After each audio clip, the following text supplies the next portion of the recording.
नमस्कार मित्रों, मैं आचार्य विक्रम जैन जिनवानी ज्योतिष संस्थान में आप लोगों का हार्दिक स्वागत करता हूं। आज का विषय जो मैं लेके आया हूं, मंगल दोष का परिहार। मंगलिक दोष जैसे कुंडली में आजकल बहुत हो रहा है कि कुंडली मांगलिक कुंडली है जी, मांगलिक बच्चों से ही मांगलिक बच्चों की शादी होगी, तो मंगल दोष का मांगलिक दोष का परिहार भी होता है। अच्छा, लेकिन उससे पहले मैं आपको बताता हूं कि मांगलिक दोष होता क्या है। जैसे कि ये आप ये देख रहे हैं, ये हमारी कुंडली है। तो कुंडली में 12 भाव होते हैं, पहला, दूसरा भाव, तीसरा भाव, चौथा भाव, पांचवा भाव, छठा भाव, सातवां, आठवां, नौवां, 10वां, 11वां एवं 12वां भाव। अब इन 12 भावों में अगर मंगल पहले भाव में विद्यमान हो, चौथे भाव में विद्यमान हो, 7वें भाव में विद्यमान हो, 8वें भाव में विद्यमान हो एवं 12वें भाव में विद्यमान हो, इन पांचों भावों में से, यानी अगर हम ऐसे देखें, इन पांचों भावों में से अगर किसी भी भाव में मंगल विद्यमान होता है तो कुंडली मांगलिक कहलाती है। अब बात करते हैं कि मंगल दोष के परिहार कैसे कैसे होते हैं। हमारे ज्योतिषीय ग्रंथों में काफी चीजें बताई गई हैं मंगल दोष के परिहार के बारे में। तो आइए मैं एक एक करके सबको बताता हूं। तो सबसे पहले मैं बताऊंगा कि अगर इन भावों में, इन 5 भावों में अगर मंगल विद्यमान है और गुरु, देव गुरु बृहस्पति जिनको हम कहते हैं, अगर गुरु की दृष्टि यानी 5वीं दृष्टि, 7वीं दृष्टि या 9वीं दृष्टि अगर मंगल पे पड़ रही है तो मांगलिक दोष का परिहार हो जाता है। जैसे कि हम बात करते हैं, अगर देवगुरु बृहस्पति यहां पे विद्यमान हो जाए तो 1 2 3 4 5, 5वीं दृष्टि मंगल बृहस्पति की लगन पे पड़ती है, और अगर मंगल लगन में विद्यमान है तो मांगलिक दोष का परिहार हो जाता है।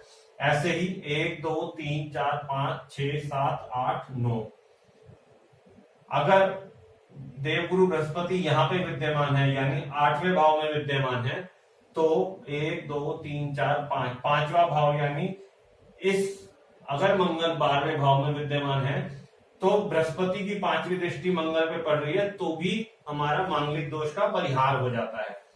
इस तरीके से अगर देवगुरु बृहस्पति मंगल को देख लेते हैं तो मांगलिक दोष का परिहार हो जाता है। अब मैं बात करता हूं दूसरे परिहार की। अगर केंद्र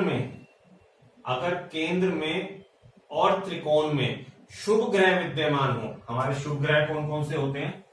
शुभ ग्रह हमारे हैं बुध, गुरु, चंद्रमा, बलि चंद्रमा,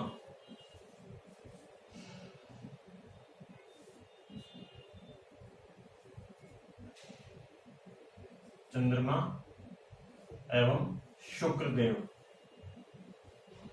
अगर केंद्र में यानी 1 4 7 10 एवं त्रिकोण में 5 और 9, इन भावों में अगर शुभ ग्रह विद्यमान हो और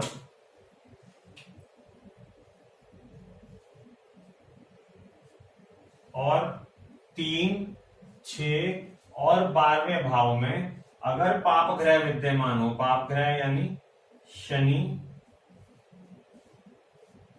राहु, केतु एवं सूर्य, अगर 3 6 और 12वें भाव में अगर पाप ग्रह विद्यमान हो, शुभ ग्रह विद्यमान हो, अगर केंद्र और त्रिकोण में शुभ ग्रह विद्यमान हो और पाप ग्रह 3 से 12 में विद्यमान हो तो भी मांगलिक दोष का परिहार हो जाता है। अब मैं बात करूंगा तीसरे परिहार के बारे में।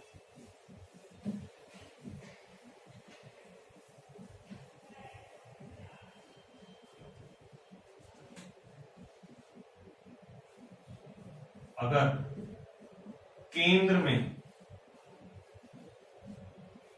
यानी 1 4 7 और 10वें भाव में अगर राहु विद्यमान हो यानी 1 4, 7 और 10वें भाव में अगर राहु विद्यमान हो तो भी मंगल दोष का परिहार हो जाता है।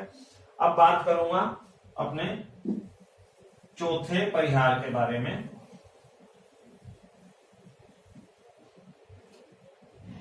अगर मंगलदेव केतु के नक्षत्र में हो, केतु के नक्षत्र में, अगर केतु के नक्षत्र में विद्यमान हो, केतु का नक्षत्र, केतु के कौन कौन से नक्षत्र हैं? अश्विनी,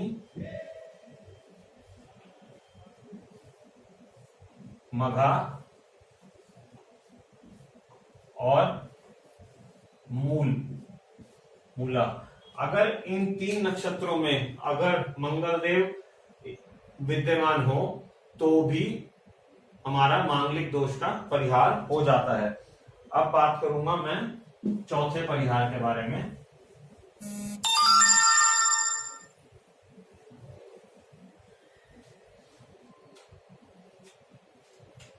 अगर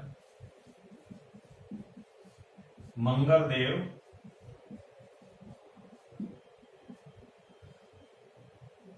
सप्तम भाव में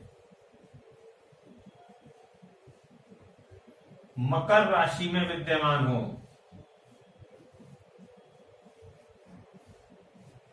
अगर मंगल मकर राशि में सप्तम भाव में विद्यमान हो तब भी मांगलिक दोष का परिहार हो जाता है। यानी अगर सप्तम भाव में 10 नंबर लिखा हो, कुंडली में सप्तम भाव में 10 नंबर लिखा हो और मंगलदेव इसी भाव में विद्यमान हो तो ये मांगलिक दोष का परिहार हो जाता है।